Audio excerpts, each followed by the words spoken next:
যে পোস্টটা নিয়ে এসেছি, কলিযুগে সব থেকে জাগ্রত ভগবান হচ্ছেন শ্রী শ্রী হনুমানজি, এবং কলিযুগে সব থেকে বেশি অ্যাক্টিভ কিন্তু ইনি, মানে এনাকে স্মরণ করলে, এনাকে ডাকলে খুব তাড়াতাড়ি জলদি ফল পাওয়া যায়।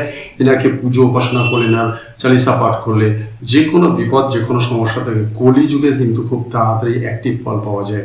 সেটা শত্রু নিধন হোক বা বন্ধুত্বপূর্ণ যদি কাউকে সামনে এগিয়ে আসতে বা আপনি হেল্প চান তার জন্য হোক, আপনি যেই মানসিকতা নিয়ে যার জন্য আপনি তাকে বলবেন, তার জন্য তাকে ডাকবেন, দেখবেন হনুমানজি ঠিক আপনাকে সাহায্য করেছে। তবুও তার মধ্যে দেখা যায় যে বিশেষ 6টি রাশি আছে, এই 6টি রাশি সবসময় কিন্তু হনুমানজির প্রিয় হয়ে থাকেন এবং শনিদেবের আশীর্বাদ পেয়ে থাকেন। কারণ হনুমানজি হচ্ছেন শনিদেবের গুরু, এবং সেদিক থেকে কিন্তু যখনই আমরা হনুমানজিকে পুজো করি তখন শনিদেবও কিন্তু তুষ্ট হয়ে যান, যেটা আমরা শনি মঙ্গলবার করে থাকি। এবং এক্ষেত্রে বলবো যে এই 6টি রাশি কিন্তু সবসময় হনুমানজির বিশেষ আশীর্বাদ পেয়ে থাকেন, এবং ওর যে কোনো বিপদ থেকে, সমস্যা থেকে কিন্তু হনুমানজি এই রাশিদের জাতক জাতিকাদের একদম রক্ষা করে থাকেন।